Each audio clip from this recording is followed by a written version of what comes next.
आज पाकिस्तान के हर कोने पर जो मिसाइल भारत की पड़ी है वो इनको चुभ रही आंखों में। क्या ऐसा हुआ कैसे? मोदी अंदर घुस कैसे गए? मगर मोदी जो बोलता है वो करता है। इसलिए भारत का मुसलमान को वहाँ की तुलना बिल्कुल वहाँ का जो मुसलमान है हमारे बचाने के लिए हमसे कह रहे हैं, अरे थूकते हैं ऐसे पाकिस्तान के ऊपर, थूकते हैं वहाँ के मुसलमानों पर। वो अगर यहाँ के हिंदू भाइयों का मुसलमानों का पेशाब उन पर पड़ जाए तो वो पाक हो जाएंगे। मैं ये कहना चाहता हूँ आपको, फ़क्र है, हम फ़क्र करते हैं, हम भारत के मुसलमान हैं। और जो वहाँ पे बैठे हैं दलाल मुसलमान पाकिस्तान के अंदर, कुत्ते मुसलमान पाकिस्तान के अंदर, उनका कोई ना तो मज़हब है और ना तो कोई उनका कुरान है, ना उनका कोई दीन है। उनका एक ही दीन है, वो आतंकवादी हैं। और आतंकवादी को सबक सिखलाने वाला देश का प्रधानमंत्री नरेंद्र मोदी है। उनको सिखला दिया घर में घुस के।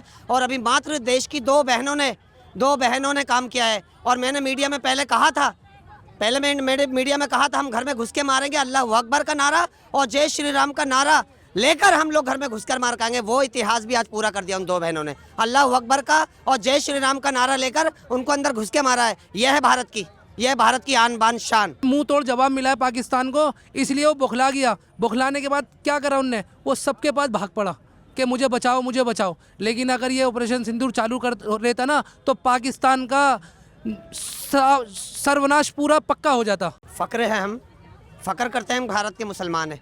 और जो वहाँ पे बैठे हैं दलाल मुसलमान पाकिस्तान के अंदर, कुत्ते मुसलमान पाकिस्तान के अंदर, उनका कोई ना तो मज़हब है और ना तो कोई उनका कुरान है, ना उनका कोई दीन है। उनका एक ही दीन है, वो आतंकवादी हैं। और आतंकवादी को सबक सिखलाने वाला देश का प्रधानमंत्री नरेंद्र मोदी है। उनको सिखला दिया घर में घुस के। और अभी मात्र देश की दो बहनों ने काम किया है। और मैंने मीडिया में पहले कहा था, मीडिया में कहा था, हम घर में घुस के मारेंगे। अल्लाह अकबर का नारा और जय श्री राम का नारा लेकर हम लोग घर में घुसकर मार खाएंगे। वो इतिहास भी आज पूरा कर दिया उन दो बहनों ने। अल्लाह अकबर का और जय श्री राम का नारा लेकर उनको अंदर घुस के मारा है। यह है भारत की आन बान शान। पाकिस्तान कह रहा था कि उसने भारत का आदमपुर जो एयरफोर्स है वो तबाह कर दिया, लेकिन आज पीएम मोदी आदमपुर पहुंच गए एयरफोर्स पर। वहां जाकर के उन्होंने पूरी दुनिया को दिखा दिया कि पाकिस्तान कितना ज्यादा केवल झूठ और झूठ पर जी रहा है। बड़े भाई, मैं बता रहा हूँ, पाकिस्तान तो हमेशा ही झूठ बोलता है।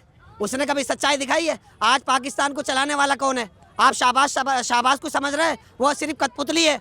अगर कोई आतंकवाद को बढ़ाने वाला है, पाकिस्तान को चलाने वाला है, तो वो सिर्फ सेना का प्रमुख है पाकिस्तान का। मैं आपको बता रहा हूँ इस बात को। वो तो खुद भिखारी है। आतंकवाद जो संगठन चला रहा है वो सेना प्रमुख चला रहा है पाकिस्तान का। आसिफ जो है, ये सेना प्रमुख जो है, ये चला रहा है पाकिस्तान को। इसलिए प्रधानमंत्री की चलती नहीं है। वो जो कहेगा वो प्रधानमंत्री बोलेगा। और हमारे देश के प्रधानमंत्री जो नरेंद्र मोदी जी है, उन्होंने घर में जाके घुस के मार के आए और उन्होंने कहा, इस बात को क्लियर कर दिया है, अगर तुम कुछ भी यहाँ पे घटना करोगे तो उसको जंग समझना। ये एक शेर की बात है, ये एक शेर कह सकता है। और हम फख्र करते हैं, वहाँ के मुसलमान हमारी तुलना ना करें। वो याद रखें वहाँ के मुसलमानों से। पाकिस्तान से कहना चाहता हूँ आपके माध्यम से कि करबला के अंदर जब हमने जंग की इमाम हुसैन ने, तो सामने मुसलमान थे। और आज हम कहना चाहते हैं इसी माध्यम से कि अगर तुम सामने शैतान हो और हम ईमान वाले हैं, भारत का मुसलमान ईमान वाला है, पक्का है, सच्चा है, और तुम शैतान हो, आतंकवाद को पालने वाले हो, ये मैं कहना चाहता हूँ आपसे। यह है पाकिस्तान। पहली बार ऐसा देखने को मिला, जैसा कि जब ये सीज फायर हुआ, कि भारतीय सेना जो है, भारतीय जो आर्म फोर्सेस हैं, वो पाकिस्तान के न्यूक्लियर स्टोरेज तक पहुंच गए थे और वहां से रेडिएशन। भाई साहब, रावलपिंडी में आप जाके देखो ना, वो छुपा रहे हैं, वो लोग छुपा रहे हैं अपनी, वो नहीं दिखलाएंगे। उनको पता है कि बाप ने मारा है ना, तो दिखला, वो तो झूठ बोलेंगे ही। आज पाकिस्तान के हर कोने पर जो मिसाइल भारत की पड़ी है वो इनको चुभ रही आंखों में। क्या ऐसा हुआ कैसे? मोदी अंदर घुस कैसे गए? मगर मोदी जो बोलता है वो करता है। इसलिए भारत का मुसलमान को वहाँ की तुलना बिल्कुल वहाँ का जो मुसलमान है हमारे बचाने के लिए हमसे कह रहे हैं, अरे थूकते हैं ऐसे पाकिस्तान के ऊपर, थूकते हैं वहाँ के मुसलमानों पर।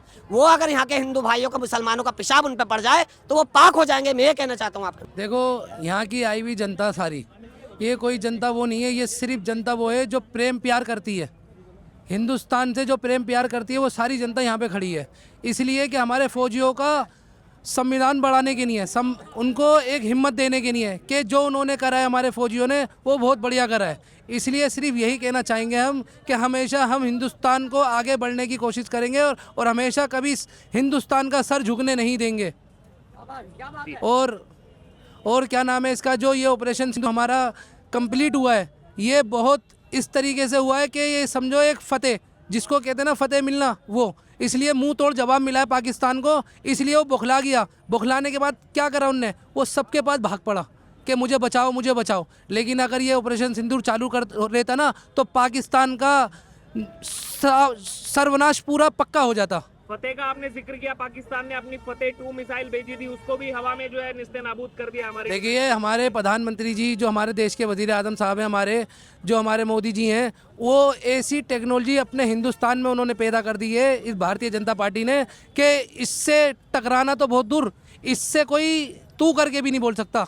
ये वो ताकतवर देश है अपना हिंदुस्तान जो है हमारा। मैं प्रोफेसर हरीश्वर शर्मा। सर, अब तक जो है पूरी दुनिया में बात होती थी कि न्यूक्लियर वेपन नहीं चलना चाहिए, इससे दुनिया जो है तबाह हो सकती है, लेकिन भारत ने न्यूक्लियर वेपन तो चलाया नहीं, लेकिन वहां तक पहुंच जरूर गए जहां पे पाकिस्तान ने सारा न्यूक्लियर स्टोरेज कर रखा था और ये रेडिएशन की खबरें आई है, इस वजह से इजिप्ट से वो बोरोन 10 मंगाना पड़ा जो रेडिएशन को कम करता है। क्या इस पर आप कहना चाहेंगे सर? देखिए, न्यूक्लियर पावर तो दुनिया के कई देश हैं, लेकिन अगर हमारा पड़ोसी और दुश्मन देश न्यूक्लियर पावर है, इसका मतलब ये नहीं वो ब्लैकमेल करता रहेगा। अगर बार बार कब तक वो ब्लैकमेल करेगा? कल को भी प्रधानमंत्री जी ने विशेष रूप से इस बात को कहा कि अब ब्लैकमेल हम नहीं होंगे। और जो हमारे जनरल थे उनसे जब ये सवाल पूछा गया कि क्या आपने उनके न्यूक्लियर जो ठिकाने हैं वहाँ पर भी बम्बारमेंट की है, तो उसको उन्होंने कहा कि विशेष जगह का नाम लेकर के कि आप मुझे सूचना दे रहे हैं कि वहाँ पर उनका न्यूक्लियर बेस है। हाँ, वो बहुत कुछ कह गई इस्माइल। तो न्यूक्लियर पावर से हम लोग किसी भी तरीके से डरने वाले नहीं हैं। हिंदुस्तान जो है इंडिजीनियस अपने जो है वो आर्म्स एंड एम्यूनिशन डेवलप कर रहा है आजकल अब हम ब्रह्मोस मिसाइल जो है वो एक्सपोर्ट कर रहे हैं। हमारी जो डिफेंस सिस्टम है, हमारी जो आकाश मिसाइल है, हमारा जो तेजस है, वो सब हमारे इंडिजीनस एयरप्लेन्स, फाइटर प्लेन्स और इक्विपमेंट्स हैं। तो हमें किसी के पास जाने की ज़रूरत नहीं भीख का कटोरा लेकर के। वो तो दर दर घूम रहा था, तब भी 20,000 करोड़ रुपए के लिए जो IMF के पास गया वो भी भीख का कटोरा मांग रहा था। उसके बाद में कैसी न्यूक्लियर पावर है? जो DGMO का हमारे पास में फ़ोन आया और वो गिड़गिड़ाने लगा कि साहब किसी भी तरह सीज़ फायर कराइए, सीज़ फायर कराइए, सीज़ फायर कराइए, तो सारी न्यूक्लियर पावर धरी रह गई। हिंदुस्तान की शक्ति पूरे विश्व ने देखिए कि किस प्रकार मोदी जी ने जो वचन दिया था कि उनको घर में घुसकर मारेंगे और निस्ते नाबूद कर देंगे, तो पूरी तरीके से निस्ते नाबूद किया है। उनके एक एक एयर बेस को निस्ते नाबूद किया है। आतंकवादियों को जड़ से खत्म करने का जो संकल्प प्रधानमंत्री जी का था, आपने देखा कि किस तरह से चुन चुनकर उन्हीं जगहों पर अटैक हुआ जहां पर आतंकवादी छिपे हुए थे। और आंसुओं से अजहर मसूद रो रहा था और वो कह रहा था कि भैया कहीं मैं भी इसी तरीके से मर जाता जिस तरीके से और साथी और उसके परिवार के लोग मरे हैं। तो किस तरीके से आतंकवाद का जो दंश हमारे देश ने झेला है, उनको इस बार दिखाई दिया है वो।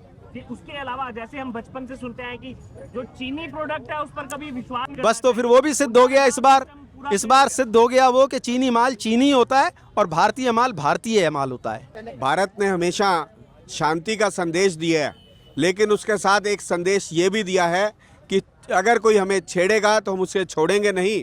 और आज पाकिस्तान ने ये देख लिया कि जब जब उन्होंने इस प्रकार का प्रयास किया और उसको मुंह की खानी पड़ी, और उनके घर के अंदर जाकर हमारे नेतृत्व ने पूरे पाकिस्तान को दिखा दिया कि आज उसको गुहार लगानी पड़ी।